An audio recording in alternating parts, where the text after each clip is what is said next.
Hello, friends, and world over, the life is now slowly but steadily coming back to normal. However, there are some permanent changes which has this pandemic has left us with, and it is still not over. I think in many countries, people are talking about the third wave. These are the situations which are reality, and in such a situation, how do we create new market creation and ideation for new business plans? To discuss this very important subject, I will be joined by Mr. Mike Bradley, who is the founder of Scale Up Arena, and he's joining us today from UK. So let's welcome him. Good morning, Mike. How are you doing today? Welcome to the show. Good afternoon, Chandra. I'm good, thank you. And we got a nice, clear blue sky here this morning. A bit fresh, not as warm as Delhi, but certainly a very pleasant day and a good way to start on Monday morning. Well, Mike, it's good to see you. And I think as we are setting up into winters, the memories of lockdown is going in the back of the mind, and a lot of business people are now gearing up to reinitiate their business plans. But I think the biggest challenge is how do we get the ideas out? Do you have a suggestion to our business people who are now trying to re-engage with the business community world over, how they should get their new ideas out? Well, I think it's a state of mind. Being creative is something that you have to be tuned into. You have to use it. I think creativity is a bit like a muscle. If you don't use it, then it gets weak and you won't come up with ideas. So I think you've got to be open-minded. I think you've got to be prepared to be wrong 9 times out of 10, maybe 99 times out of 100. But keep those ideas coming. If you've got an idea every day, that's 365 days a year that you're going to come up with an idea. And maybe one of those will actually turn into something useful. And so that for me is crucial, is the creative process and allowing the creative process to shine through. Don't be closed-minded. Don't think, oh, it hasn't been done, therefore we can't do it. It's like, oh, it hasn't been done, therefore maybe that's a good opportunity. Well, I think once we have got an idea and we think that this is a great idea, how do we evaluate an idea which is business worthy? I mean, we may get 10 ideas, but only one we will take it forward. How do we evaluate which is business worthy? Well, I think one of the first things we have to do is we have to talk to people around us, share a degree of information about this idea with people, bounce it off of people, bounce it off potential target clients, get their thoughts. Do they think, oh no, that's rubbish, I'd never use it? The other key question I think we can always ask ourselves is, if somebody was trying to sell this to me, would I buy it? And if the answer to that is no, then probably you haven't got a business. So I think you can always ask yourself, would I buy this? And if the answer to that is no, then wait for tomorrow's idea, because maybe today's won't work. But that said, if once you've decided, actually, you know what, yeah, I think there's something in this, there is a demand for it. With Scale Up Arena, for example, it was something that has been talked about for several years by various people within the growth company market, saying, oh, we need this service, we need that service, we need the other service. So we knew there was a market for it. And that was a case of actually ensuring that we addressed it properly. So we had the vision, we had the mission, we had the mantra.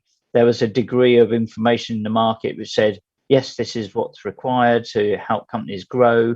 Then, of course, you have your values, and you have to identify what I call the uncommon sense, the differentiators, not the what everybody else is doing badly, but what are the areas that you can improve and optimize that can do better. And that's why people would want to engage with you and utilize your service. Well, Mike, suppose we have an idea which we feel personally very good, and we have also checked with some of our friends that this idea is good. But is there any change in rules of engagement post-COVID which will determine the success and failure of this new idea that we have got? Well, I think another one of the things that we have to be open to these days is saying actually the virtual world is the best place and the most cost-effective way to go into a new market. It's no longer the case that you have to go to some expensive market research agencies and spend 3 months talking with special interest groups and potential client groups to say, is this way we should go, blah, blah, blah. You have to basically get your minimum viable product ready. You have to start talking to people. And most importantly, I believe in this world that's dynamic and changing so much, is having sounded out that there is potential for this, you then have to educate the market. You have to identify and uncover, as well as then convert, unrecognized needs amongst your target market. And that is the most important thing. And I think now in the post-COVID virtual world, the nice thing is you don't have to spend weeks and weeks traveling the world at vast cost. You have to be nimble, you have to be quick, you have to be investing in the technology and the market and getting out and talking to people about this prospect, this project, this venture, this idea, this product, the service, to get them enthused and saying, oh, actually, you know what, that is something I need. And you do that, I believe, much cheaper online through so I mean, on Scale Up Arena, we have expert advisory area mentors. Those people are available to the growing companies at much more efficient cost, because you might only want them for a week or for a project or for 4 days a month or something, rather than taking people on full time. So that keeps your business nimble, but enables you to graft in the appropriate skills and services at the right moment to do it. For example, say social media or marketing, that's something that could be outsourced to somebody who's a specialist in that space, and they can do that for you in a much more efficient and effective way than if you brought somebody in, had to train them up, give them cultural and all the overhead associated with having a full-time employee. I think in this day and age, you can actually utilize outsource individuals for that.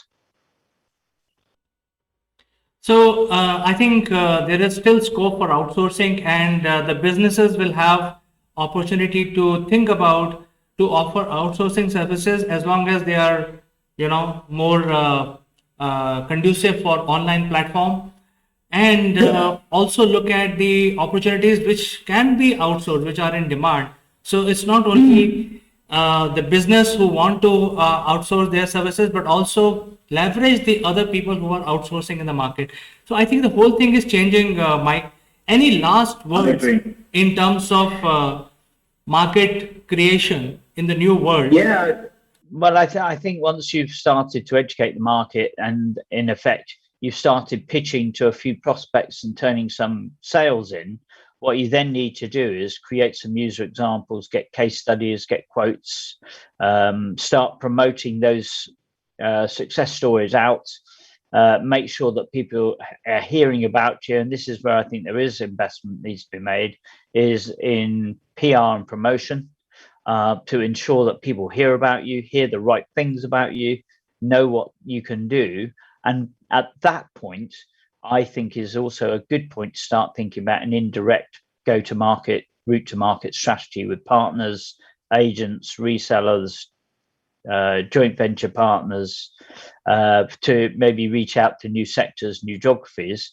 Once you've got a tried and tested client base who are engaged with you, that's the point in this day and age to push the accelerator, because you can guarantee there's probably somebody else somewhere who's got the same idea, but maybe doing it slightly differently or in a different market.